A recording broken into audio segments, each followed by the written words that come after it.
सलाम, नमस्ते, सत श्री अकाल। मैं हूं रजा और आप देख रहे हैं रजाग्राफी की अंतर्राष्ट्रीय प्राइम टाइम रिपोर्ट, यानी एक ऐसा वीडियो जिस एक वीडियो के अंदर दुनिया की वो तमाम बड़ी खबर जो आपके लिए ज़रूरी है। सारी खबरें नहीं लपेटते हम भैया, जो सारी वो खबरें हैं जो आपके लिए बेहद ज़रूरी हैं और आपको उनसे सीखने से, उनको जानने से काफ़ी फ़ायदा पहुंचने वाला है। ऐसी गिनी चुनी खबरों को हम इकट्ठा करते हैं और सिर्फ बताते नहीं हैं, खबर समझाते हैं, वो भी सबूत के साथ। तो स्वागत है आपका अंतर्राष्ट्रीय प्राइम टाइम शो के अंदर। मेरे दोस्तों, हिंदुस्तान का एक सबसे बड़ा ठग नटवर लाल ठग जो है वो तो आपको पता ही है कि किस तरह से वे देश को लूट रहा है, किस तरह से देश को वो बर्बाद कर रहा है। और उसने अंधभक्त इतने बनाए हैं कि उनकी औलादें भी, किसी अंधभक्त की जवान औलाद भी अमेरिका मार कर कत्ल कर देता है, तो अपने जवान बेटे की लाश को देखने के बाद भी वो अंधभक्त फौफा के खिलाफ बोल नहीं पाता है। लेकिन एक दूसरा बहुत बड़ा ठग है हिंदुओं का, और भारत का उसने नाम बहुत बढ़िया रोशन किया है और दुनिया के तमाम अखबारों में अब उसकी बहुत बढ़िया इज्जत हो रही है। हजरात, इंडोनेशिया के प्रधानमंत्री के साथ उसने दोस्ती बनाई, खुद को CIA एजेंट बताया। भारतीय मूल के महाठग ने इंडोनेशिया में गजब कर डाला। इंडोनेशिया में भारतीय मूल के कारोबारी ने CIA एजेंट बनकर फिलहाल जो राष्ट्रपति प्राबोवो सुबियांतो हैं उनके साथ ठगी कर डाली। इस कारोबारी का नाम गौरव श्रीवास्तव है। हिंदुओं में जो ऊंची जाति है श्रीवास्तव में आती है, और ये ऊंची जाति के श्रीवास्तव में भारतीय मूल के अमेरिकी नागरिक हैं। खुद को CIA का एजेंट बताया था। इसके बाद उन्होंने इंडोनेशिया के राष्ट्रपति प्राबोवो से नज़दीकियां बढ़ाई और कई डील्स भी की हैं। जी हाँ, हिंदुस्तान टाइम्स की रिपोर्ट में बताया गया है कि organised crime and corruption reporting project और इंडोनेशियाई पब्लिकेशन टेम्पो की एक जॉइंट इन्वेस्टिगेशन के अनुसार गौरव श्रीवास्तव ने इंडोनेशियाई अधिकारियों और बिजनेस जगत के अधिकारियों से खुद को CIA का एजेंट बताया। उसने प्राबोवो के साथ यानी राष्ट्रपति के साथ मिलकर संबंध बनाए, मजबूत किए रिश्ते। दोनों के बीच रिश्ते इतने मजबूत थे कि इंडोनेशिया के राष्ट्रपति ने श्रीवास्तव को मिस्टर जी का नाम दिया था। हैरत की बात यह है कि एक फर्जी CIA बनकर यह बिजनेसमैन, जिसका बिजनेस तो सच में था लेकिन आइडेंटिटी वो फर्जी लेकर चलता था भाई, उसने F-35 helicopter, black hawk helicopter, defence system, इन सब की डील इंडोनेशिया की गवर्नमेंट से हासिल की। वो बात अलग है कि इंडोनेशिया ने कदम आगे नहीं बढ़ाया, ना पैसा दिया, ना कोई और एग्रीमेंट आगे बढ़ा।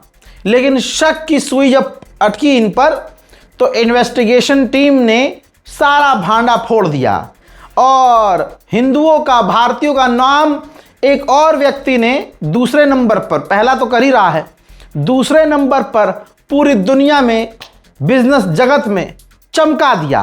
गौरव श्रीवास्तव, फर्जी और एक ऐसा आदमी जिसने एक राष्ट्रपति को ही देश के बेवकूफ बना दिया। मेरे दोस्तों, ये तो दूसरा वाला है, ये दूसरा फर्जी आदमी है। इसने सोचा, श्रीवास्तव ने, कि CIA का एजेंट बन के, क्योंकि इसका अमेरिकी उपराष्ट्रपति के साथ, क्योंकि बिजनेसमैन है ना, तो कनेक्शन है, उन तस्वीरों का, उन 7 का इसने इस्तेमाल करके इंडोनेशिया के राष्ट्रपति को बेवकूफ बनाया। ठीक, अब उसी इंडोनेशिया में दूसरा आदमी भी गया हुआ है। ये देखिए, वो आदमी ये है, भारत के करंट प्रधानमंत्री माननीय नरेंद्र मोदी। जी हाँ भाई, उन्होंने ये वीडियो शेयर किया है कि किस तरह से Su-30 फाइटर जेट और F-16 फाइटर जेट ने उनके जहाज को सम्मान दिया, उनको सम्मान दिया इंडोनेशिया के विजिट पर। जी हाँ, उसी इंडोनेशिया में अब ये ठग, मतलब अब ये हमारे देश के सम्माननीय माननीय प्रधानमंत्री माननीय मोदी जी पहुंचे हैं, जिस देश के राष्ट्रपति को एक भारतीय श्रीवास्तव साहब ने ही लूलिया बनाया था। खबर अब यह है कि इंडोनेशिया अब भारत से ब्रह्मोस मिसाइल, अस्त्र मिसाइल और कई तरह के हथियार लेने की तैयारी में है।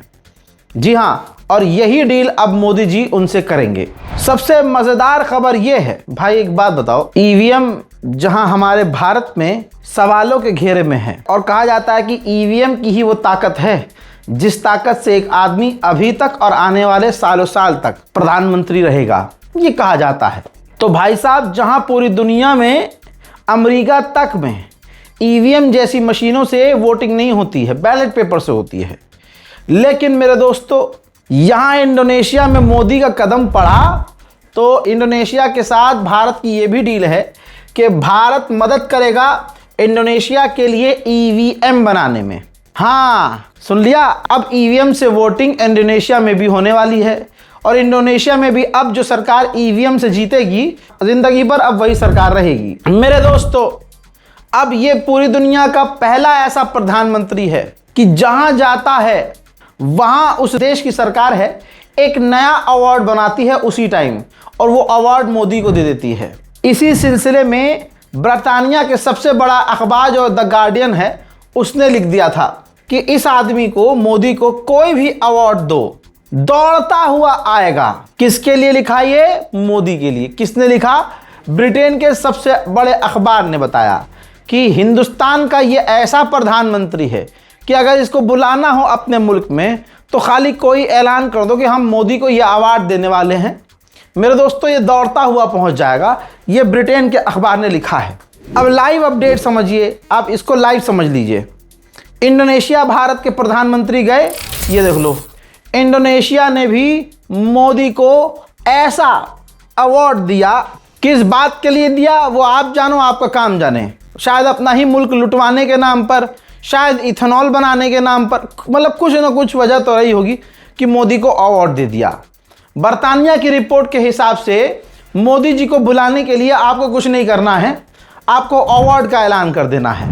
जहां सड़क टूट रही है, जहां पर बीजेपी के नेता कर रहे हैं, जहां मुसलमानों का नरसंहार हो रहा है, हिंदू को कत्ल कर दे रहा है, हजरत यहां पर ऐलान कर दिया जाए कि भाई यहां मोदी जी को अवार्ड दिया जाएगा तो हो सकता है मोदी जी आ जाएं। वरना कुछ नहीं तो भाई मणिपुर के लोग तो कर सकते हैं। मोदी जी मणिपुर नहीं जा रहे हैं क्योंकि शायद मणिपुर उन्होंने पाकिस्तान और चाइना को बेच दिया होगा, हमें नहीं पता। लेकिन मणिपुर के लोग जिस तरह से परेशान हैं, मुझे लगता है कि वहाँ के लोगों को अवार्ड, जैसे डोनाल्ड ट्रंप अवार्ड के लिए पागल है ना, ऐसा ही मोदी के लिए ऐलान करना चाहिए कि मोदी जी को हम ये अवार्ड देने वाले हैं। 100% मोदी जी फिर वहाँ पहुँचेंगे और शांति आएगी। मेरे दोस्तों, हिंदू को हिंदू मुसलमान में उलझाया गया है, हिंदुओं को यहाँ तक सिखा दिया गया है और ब्रेन वॉश करके मोदी और मोदी सरकार ने समझा दिया है कि देखो, तुम मुसलमानों की लड़कियों की इज्जत लूटोगे तो कोई क्राइम नहीं है, हम पूरा, बल्कि आप ये देखिए ऐसा देश बना दिया है मोदी, योगी और अमित शाह ने कि भाई अगर मुस्लिम बच्ची के साथ, अबे छोटी छोटी बच्चे के साथ घटिया और गंदे काम जय श्री राम बोलकर कर दिए जा रहे हैं। और मोदी और ये जो बीजेपी सपोर्टर हिंदू हैं, खुदा की कसम एक मुसलमान होकर कह रहा हूं कि प्रभु श्री राम भी इनसे शर्मा जाएंगे कि इतने घटिया लोग मेरा नाम लेने वाले। असल में राम जी का नाम, हनुमान जी का नाम सिर्फ ये क्राइम करने के लिए इस्तेमाल करते हैं और धर्म की आड़ में ये सारे गैर हिंदू काम करते हैं, गैर हिंदुत्व वाले। हिंदुत्व ये नहीं है भाई, मैं खुद हिंदू स्कूल से पढ़ा हूं यार। और कट्टरों में कट्टर, जैन से कट्टर कौन होगा? वरुण जैन मेरा दोस्त, अल्लाह उसे सलामत रखे भाई, कहाँ है मुझे नहीं पता। और मुझे यह खबर मिली मेरे दोस्त से, नीरज से, कि वो इंडियन एयरफोर्स में है। मैंने कहा फिर तो भाई मैं कांटेक्ट करूंगा ही नहीं, क्या पता वो मुझसे आज भी प्यार करता होगा, उसके माँ बाप आज भी अल्लाह उनको सलामत रखे बहुत प्यार करते थे, है ना। तो मेरा मानना यह है कि अगर मैंने उससे आज कांटेक्ट किया और हमारी दोस्ती दुनिया के सामने आई तो बेचारे को नौकरी से निकाल दी, इतनी नफरत है मुसलमानों के खिलाफ। तो मैं खुद एक हिंदू स्कूल से पढ़ा हूं, हिंदू स्कूल से।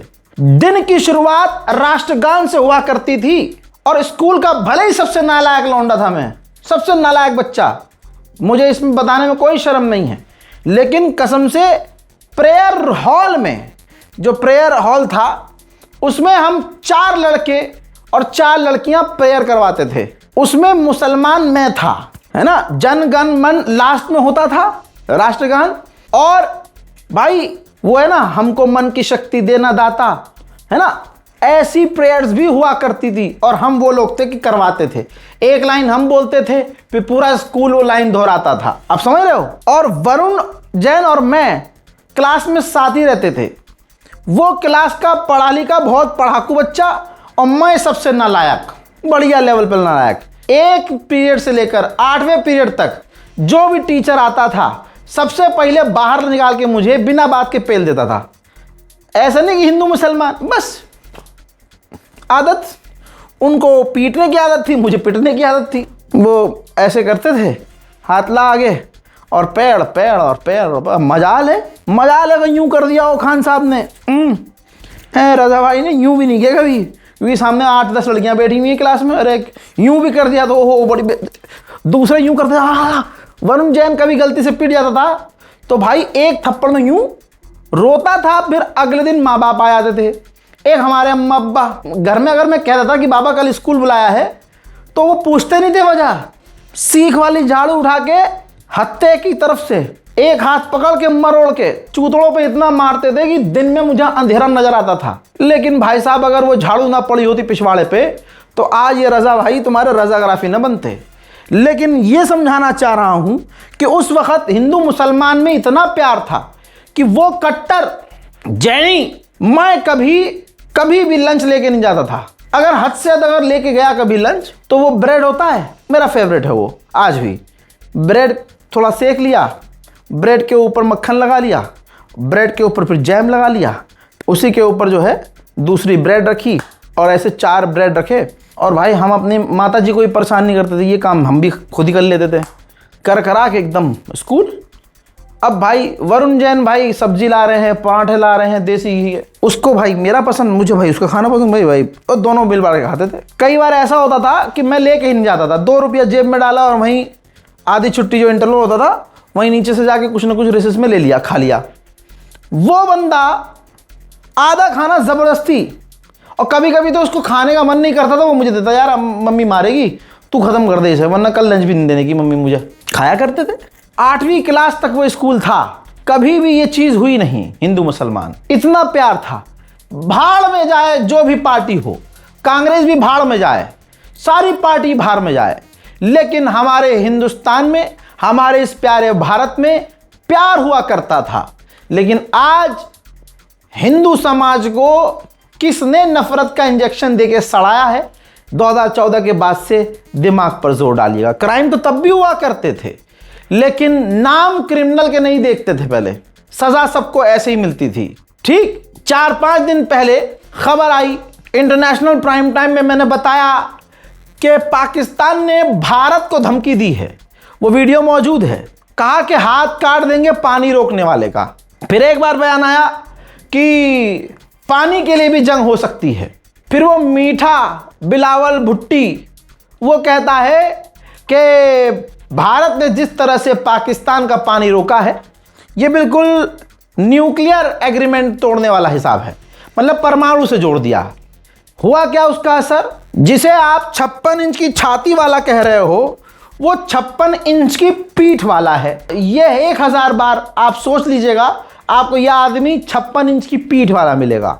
इसके गुलाम जय श्री राम करके एक सिर्फ मुसलमानों को गाली बकने का काम करते हैं और कुछ नहीं करते। और ना कभी ये भारत की, और भारत में कोई भी पार्टी हो, सीजेपी तो कोई पार्टी भी नहीं मानता मैं भाई, वो युवाओं का आंदोलन है। किसान आंदोलन से लेकर सीजेपी तक देख लीजिए, मुसलमानों का आंदोलन तो छोड़ दो, वो उनका बस चले तो वो जलियांवाला बाग बनवा के मुसलमानों को गोलियों से भून दें। लेकिन कोई भी प्रदर्शन रहा हो, चाहे हमारे किसानों का प्रदर्शन रहा हो, चाहे जवानों का प्रदर्शन रहा हो, चाहे विद्यार्थियों का प्रदर्शन रहा हो, चाहे अब ये प्रदर्शन चल रहा हो, मोदी के गुलाम जितने आएंगे उस प्रदर्शन को खराब करने आएंगे। और अगर आप सरकार से सवाल कर लेंगे तो आप कट्टर हिंदू भी हुए तब भी आपका विरोध हो जाएगा, आपको कांग्रेसी बता दिया जाएगा, अधर्मी बता दिया जाएगा, मुल्ला बता दिया जाएगा, चाहे आप कितने भी बड़े हिंदू हों। लेकिन हिंदू होने के साथ अगर मोदी के समर्थक नहीं हुए आप, तो आप गद्दार हैं देश के। ऐसा माहौल बनाया गया है, यह बात आप सभी जानते हैं। कमाल यह है कि 4-5 दिन पहले मोदी और मोदी सरकार को पाकिस्तान की 2 कौड़ी की सरकार ने धमकाया।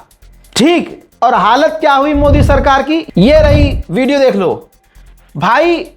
चेनाब नदी का भारत ने जो बगलिहार डैम है, मोदी सरकार ने 3 डैम खोल दिए हैं, ठीक है, 3 दरवाजे खोल दिए हैं। पाकिस्तान में धड़ल्ले से पानी जाना शुरू हो चुका है। तो अब सवाल यह है कि मोदी सरकार की हवा क्यों निकली, मोदी सरकार ने हक क्यों दिया? अभी तक तो तुम सिर्फ ट्रंप से डर रहे थे और अब तुम पाकिस्तान से भी डरोगे। भारत के अंदर मोदी सरकार मुसलमानों से नफरत करवाती है, हिंदू संगठनों को फंड करती है।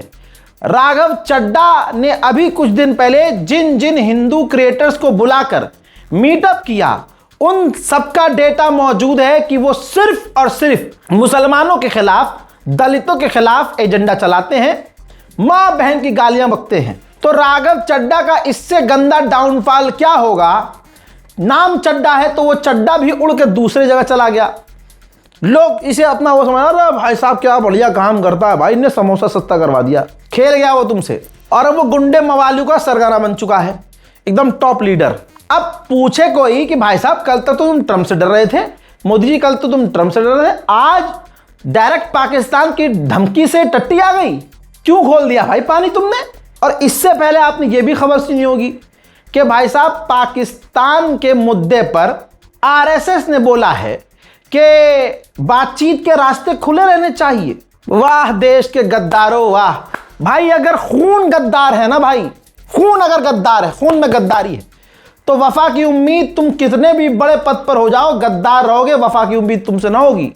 आरएसएस का एक अधिकारी, यह भी खबर आपको आ गई होगी कि भाई पाकिस्तान से 2-3 बार मुलाकात करता है, लीक होती है बात तो सफाई देता है कि नहीं हम तो फलाने दूसरे मुद्दे पर गए थे, और उसके बाद आज भारत ने पाकिस्तान के लिए रास्ता पानी खोल दिया। यहां है, अगर गू नहीं खाते हैं आप तो आपको साफ साफ समझ में आएगा कि मोदी सरकार की कैसी लगी पड़ी है, और उल्टा पाकिस्तान मोदी सरकार की लंका लगा रही है। लेकिन जब सवाल खड़े होंगे, मुझे डर इसलिए लगता है कि अगर सवाल किया जाता है और मोदी सरकार एक्सपोज होने लगती है तो अचानक से देश में कहीं धमाका हो जाता है, अचानक से वहीं ये हरामी पाकिस्तान आतंकवादी भेज देता है हमारे मुल्क में, कश्मीर में कांड हो जाता है, मुल्क में हिंदू मुसलमान होने लगता है, और हम एकदम से भूल जाते हैं कि हाँ इनकी अभी राज, इनकी पोल पट्टी कौन से खुली थी, हम बहक जाते हैं तुरंत। हजरात ये वीडियो देख रहे हैं आप, एक डैम है और एक डैम का 3 जो रास्ता है, मतलब कल तो जो पूरा पानी बंद था आज खोल तो दिया। सवाल ये है कि खोला क्यों? सवाल ये नहीं है कि 3 खोला भाई, कम खोला है, एक ही खोला है। अब हिंदू समुदाय आ जाएगा फौ के बचाव में कि नहीं नहीं यार ये तो सिर्फ 3 ही खोला है, अरे भाई इसके बदले पाकिस्तान हमको पैसा देगा, ये देगा वो देगा। अरे भाई वो गुलाम है ना, कालिया गुलाम डायरेक्टर, उस फिल्म का क्या नाम है, धुरंधर।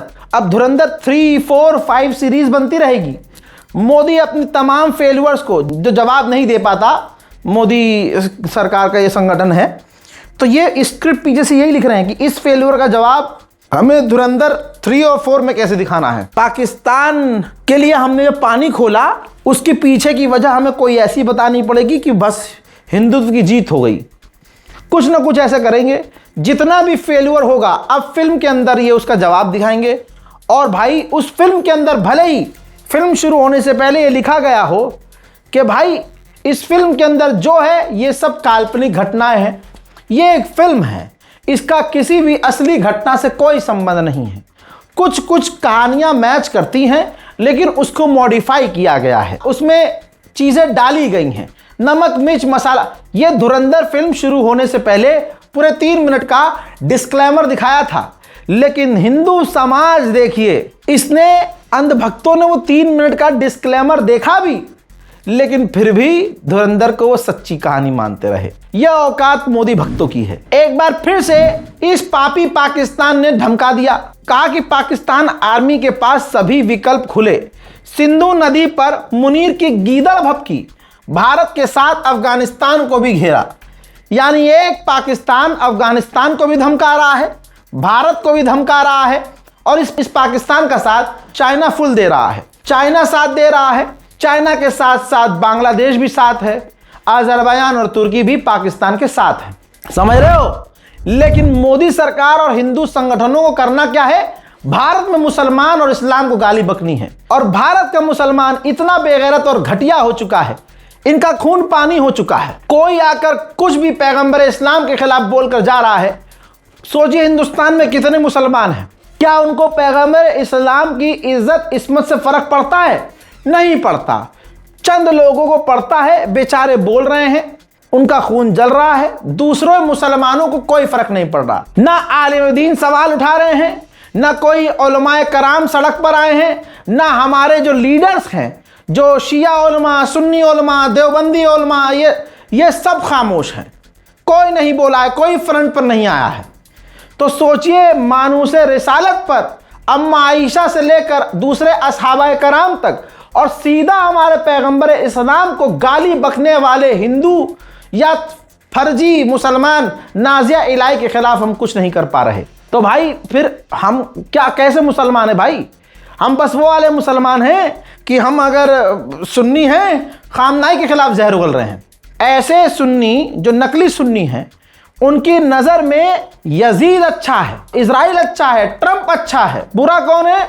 बुरा खामनाई है। ऐसे मुसलमान जो मस्जिदों के शहादत पर कुछ नहीं बोल पा रहे, सरकार से सवाल करने में चूतड़ फटते हैं उनके, ऐसे मुसलमान शिया समुदाय को गाली बकेंगे।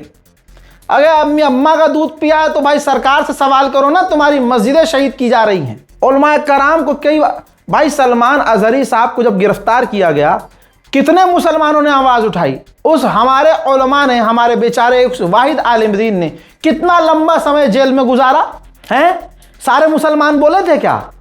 शियों ने सोचा सुन्नी है, सुन्नियों ने उन्हें दूसरा नाम दे दिया कि अरे वो तो फलाने मसलक से। उस अकेले ने कितना दर्द था, कुछ मुट्ठी भर लोगों ने साथ दिया। मेरा मानना यह था कि शिया हो या सुन्नी, बात मस्जिद पर, इस्लाम पर, पैगंबर इस्लाम पर आई है।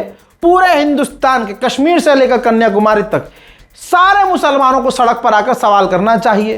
कानूनी अधिकार है, विरोध कर सकते हैं, लेकिन जब हाथों में चूड़ी हो और दिल में सिर्फ एक दूसरे के लिए नफरत हो तो भाई हम कुछ नहीं कर सकते। पाकिस्तान को दलाल कह दिया गया, लेकिन दलाल दूसरों कह रहे हैं, दलाल खुद दल्ले कितने बड़े हैं आप देख लीजिएगा। नाम नहीं लूंगा क्योंकि बहुत FIR है और FIR नहीं करवानी है। ठीक यही पाकिस्तान जिसकी 2 कौड़ी की औकात नहीं है, ईरान और अमेरिका की सबसे बड़ी मीडिएशन इसने करवाई। कहते हैं ना अंगूर खट्टे हैं, जब खुद की औकात ना हो तो दूसरों को कह दो कि अंगूर खट्टे हैं। ऐसे ही बन्ना खुद को दलाल था, लेकिन फटी में खुद भाग गए और उसके बाद अमेरिका की गुलामी की, अमेरिका को खुश करने की कोशिश की। फिर उसके बाद जब ईरान जीत गया और ईरान ने पूछ लिया कि खामनाई के फ्यूनरल में आएंगे, तो भाई औंधे मुंह पहुंच गए, मत भेजते। मैं ईरान से भी कह रहा हूं भाई, उल्टे दिमाग हो तुम। भारतीय गवर्नमेंट ऑफिशियल को इनवाइट करना ही नहीं था, क्यों किया आपने भाई? चलो कर लिया भाई, आपकी विदेश नीति है और ये इनकी विदेश नीति है कि इन्होंने खामनाई की शहादत पर मोदी ने शोक भी व्यक्त नहीं किया, दुख भी नहीं जताया। पाकिस्तान ने अमेरिका और ईरान की मध्यस्थता करवा दी। भारत के हिंदू गुलामों ने, मोदी के गुलामों ने और गोदी मीडिया ने कह दिया कि भाई ये तो दलाल है पाकिस्तान। ठीक है, लेकिन पूरी दुनिया से इज्जत किसे मिली? पाकिस्तान को। अब रॉयटर्स की रिपोर्ट के मुताबिक पाकिस्तान अब लीबिया के अंदर भी यूनिटी लेके आने की तैयारी में है। लीबिया की सरकार और जो राइवल्स हैं, जो दूसरे लोग हैं, दूसरे संगठन हैं, लीबिया भी बिल्कुल सीरिया की तरह है। अब वहां पाकिस्तान मीडिएशन कर रहा है और करवा रहा है मीडिएशन कि भाई दोनों गुटों के बीच कई सारे ग्रुप हैं और वो सरकार के खिलाफ हैं। तो दोनों जितने भी ग्रुप हैं, पक्ष विपक्ष, सबकी ये लड़ाई और मतभेद खत्म हो और गवर्नमेंट बने और वहां पर ये जो उछल कूद हो रही है और वहां जो अनस्टेबिलिटी है वो खत्म हो। उधर चीन ने कल परमाणु मिसाइल का सफल परीक्षण कर लिया और इस मिसाइल के जद में पूरा अमेरिका और पूरा भारत है। लेकिन इस टेस्ट के बाद जिस चाइना की मिसाइल, परमाणु मिसाइल की रेंज में भारत भी और अमेरिका भी और आसपास के सारे देश हैं, सबने आलोचना की है। अमेरिका ने भी आलोचना की है, लेकिन डरपोक मोदी सरकार के मुंह से मुंह भी नहीं निकला है। हाँ, नहीं निकला है। जबकि चाइना की मिसाइल की रेंज में हमारा प्यारा भारत भी है, लेकिन डरपोक ने चीन के खिलाफ चूं भी नहीं की है। सवाल करोगे तो हिंदू मुसलमान करवा देगा, सवाल करोगे तो पत्रकार जेल में पहुंच जाएगा, सवाल करोगे तो पत्रकार को मारकर दफना दिया जाएगा जमीन के नीचे। क्या समझे? मोदी सरकार है जी। आप देखिए कि अमेरिका चाइना की आलोचना भी कर रहा है। मोदी की हिम्मत नहीं है कि चीन को छू कर दे, लेकिन अमेरिका आलोचना चीन की कर रहा है। फिर चाइना के राष्ट्रपति शी जिनपिंग को सितंबर में अमेरिका भी बुला रहा है। कहा जाता है मोदी माइक से झूठ बोलते हैं और पूरी दुनिया में डंका बज रहा है। ऑस्ट्रेलिया में बज रहा है कि नहीं बज रहा है, लंदन में बज रहा है, हाँ बज रहा है भाई, बहुत बढ़िया। हजरात, ऑस्ट्रेलिया और फिजी ने डिफेंस एग्रीमेंट कर लिया है कि अगर ऑस्ट्रेलिया पर हमला हुआ तो फिजी मानेगा हम पर हमला हुआ, फिजी पर हमला हुआ तो ऑस्ट्रेलिया मानेगा हम पर हमला हुआ। हजरात, अभी कतर गया था हमारा वाला विदेश मंत्री। अब वो तस्वीर देखिए, अब ये गए हैं बहरीन, और बहरीन के विदेश मंत्री अब्दुल लतीफ बिन राशिद अल ज़यानी से उन्होंने मुलाकात की है। ये तस्वीर उन्होंने खुद शेयर की है। ये जो मक्कार हिंदू हैं मोदी वाले, उनकी औकात क्यों नहीं है कि मोदी सरकार से कहें कि भैया मुल्लों के देश काहे जा रहे हो, मुल्लों से हाथ क्यों मिला रहे हो भाई। मोदी सरकार किस तरह से हिंदुओं को भड़काती है, या यूं कहिए कि हिंदू आज के कितने अंधे और दोगले हैं मुसलमानों की नफरत में, कि इनकी सरकार अरबों में जाकर अरबों से हाथ मिला रही है ताकि भीख में इनको तेल मिल सके। ये बाइकआउट करते हैं मुसलमानों का कि मुसलमानों से ये नहीं लेना वो नहीं लेना, और इनको तेल मुसलमान देश से चाहिए। अबे अमेरिका से लो जाके, लेकिन अमेरिका जो है पलट कर इनको घोड़ा बनाकर पीट रहा है कि अपनी मर्जी से अपने दाम पर तेल दूंगा। सस्ता तेल इन्हें ईरान देता है, यूएई बहरीन अरब देश देते हैं, बेसिकली अरब मुस्लिम देश देते हैं। ठीक, ये विदेश में जाकर अरबों का हाथ चूमते हैं और यहां पर मुसलमानों का हाथ काटते हैं। ये सच्चाई है कि नहीं? लेकिन इसमें गुनहगार सबसे बड़ा कौन है? एक बात छोड़ के जा रहा हूं, जहन में डाल लीजिएगा। ये जितने अरब देश हैं, भारत के मुसलमानों को ये मुसलमान नहीं मानते। ये अपने आप को दुनिया का सबसे आला मुसलमान और बेहतर मुसलमान मानते हैं कि हम ही मुसलमान हैं। ये सफ़ेद जब्बे वाले अपने आप को ही मुसलमान मानते हैं। तो आपके मारे जाने पर, आपका नरसंहार होने पर उनको घंटा कोई फर्क नहीं पड़ता, क्योंकि तुम्हें भी वो काफिर ही मानते हैं। क्या समझे? और ये अरब जिनके रिश्ते अमेरिका और इजराइल से हैं, यहूदियों ने पूरा इनका निज़ाम बनाया हुआ है। अगर उनका निज़ाम टूट जाए तो ये डॉलर न कमा पाए। आपको लगता है कि इनको फ़र्क पड़ता है कि हिंदुस्तान में मुसलमानों के साथ क्या हो रहा है? ये इतने बेगैरत हैं कि हमारे मुल्क में मोदी सरकार से जुड़े हुए हिंदू संगठन और मोदी सरकार के नेता और मोदी सरकार के जो लीडर्स हैं, जो इनसे बीजेपी से जुड़े हुए हैं, वो तक पैगंबर इस्लाम के खिलाफ आपत्तिजनक टिप्पणी करते हैं, लेकिन अरब कुछ नहीं बोलता। अब आप कहेंगे भाई अरब तक बात पहुंचाए कौन? हम तो नहीं पहुंचा सकते।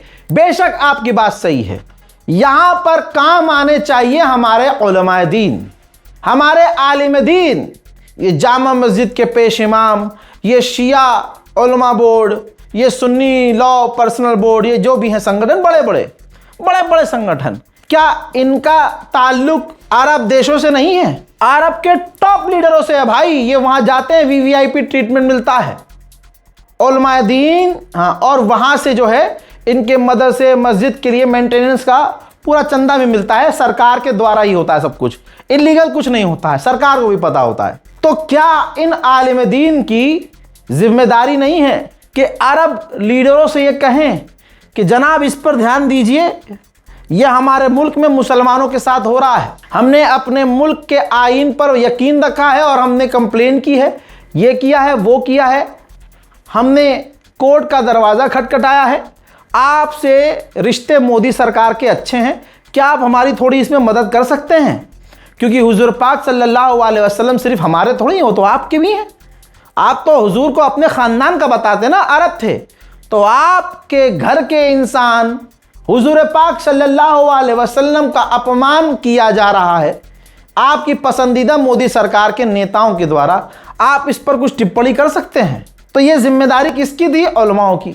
नाजिया इलाही ने क्या कहा कि भाई हमारे इनके उलमाओं ने तो कुछ नहीं कहा, कोई बयान नहीं आया, वो तो एआई वीडियो है, अगर मैंने कुछ बोला होता तो इनके आलिम दीन तो आलिम दीन तो कुछ नहीं बोल रहे हैं, ये मुल्ले उछल रहे हैं, मुसलमान उछल रहे हैं, मुझे जान से मारने की धमकी दे रहे हैं। तो अब सवाल अपने आलिम दीन से पूछा जाए कि ना पूछा जाए, बताओ मुझे आप। उधर अजरबैजान ने एयर एक्सरसाइज किया है, मिलिट्री एक्सरसाइज।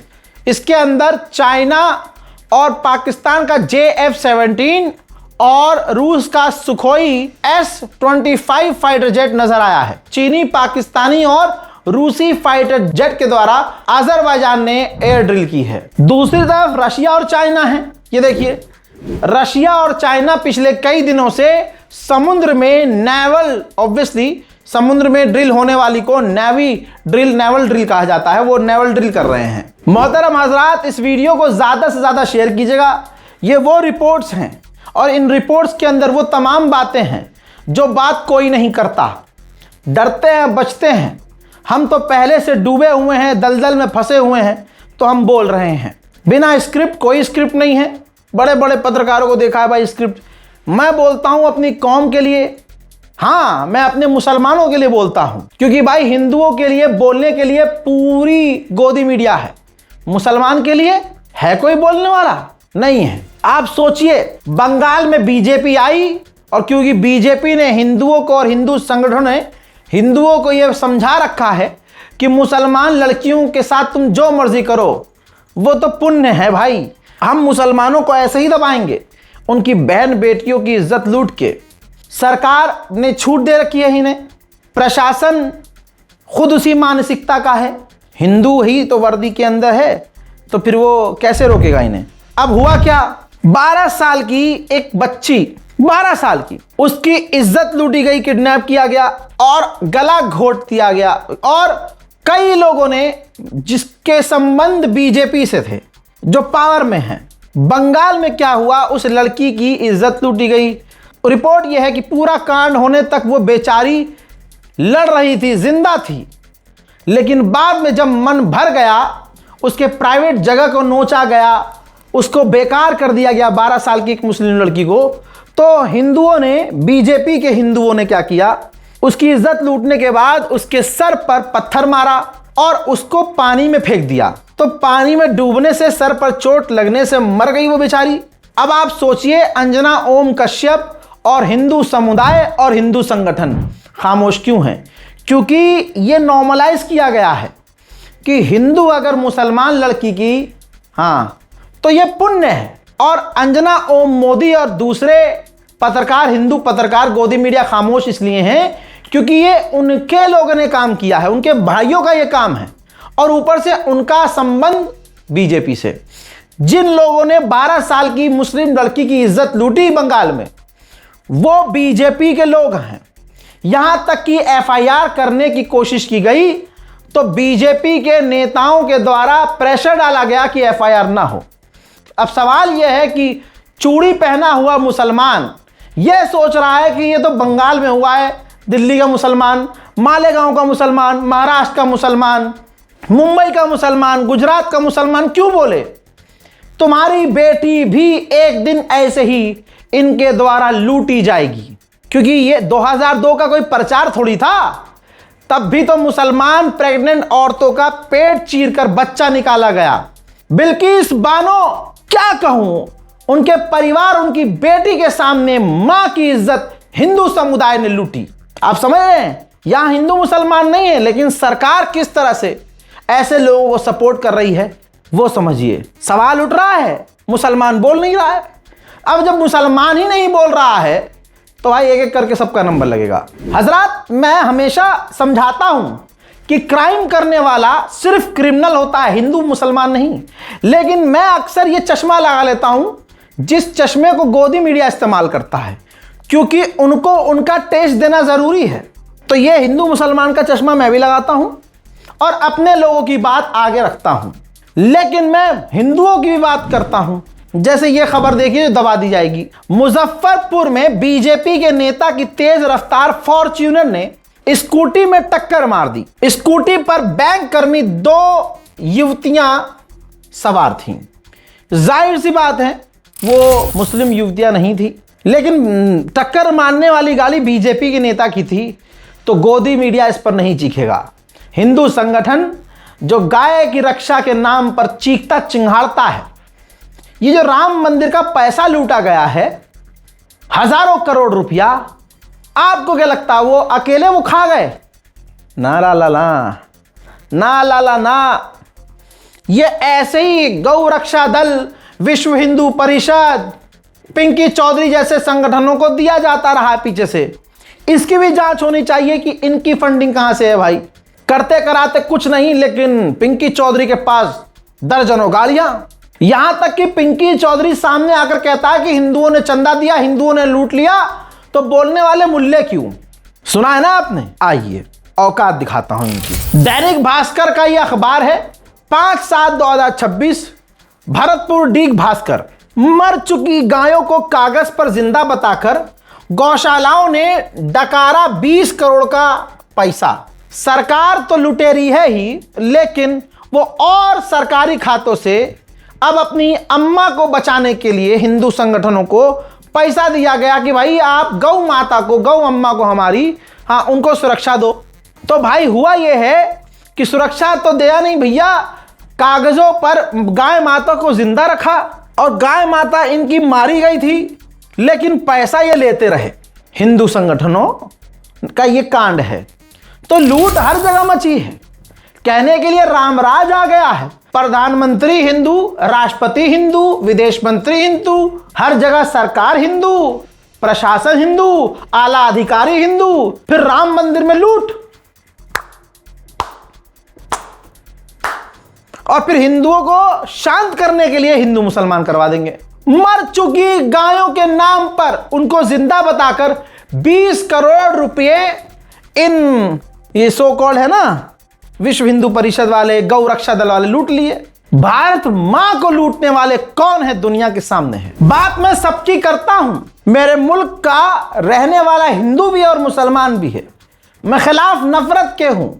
जरा आपको राजस्थान का एक मामला दिखाता हूं। मंदिर के एक पंडित हैं, जमीन भू माफियाओं ने उनकी मंदिर की जमीन हड़पने के लिए ऐसा बताया गया है षड्यंत्र रचा, उन पर बला केस लगाने के लिए एक लड़की को भेजा और जाकर लड़की अपने कपड़े फाड़ लेती है और पंडित जी के कपड़े फाड़ देती है। वो तो गनीमत ये रही कि दूसरे व्यक्ति ने वीडियो बनाया और वीडियो मंजर आम पर आ गया।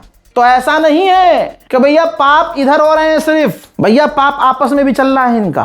क्राइम करने वाला कोई मजहब नहीं होता, लेकिन जब तुम राम का नाम लेकर अल्लाह अकबर बोलकर क्राइम करोगे, मुसलमानों को, जब मुसलमान क्रिमिनल हो तो नाम मुसलमान लिख दिया जाएगा और अल्लाह को, पैगंबर को नीचे कमेंट में गालियां बकी जाएंगी, तो भाई फिर तो तुम्हें भी झेलना पड़ेगा।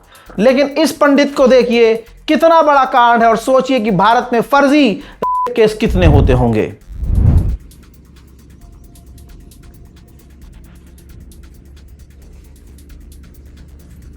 हमारे खेत में क्यों निकलो? हाँ निकलो। निकलो क्यों बने? हमारा कपड़ा फाड़ दिया,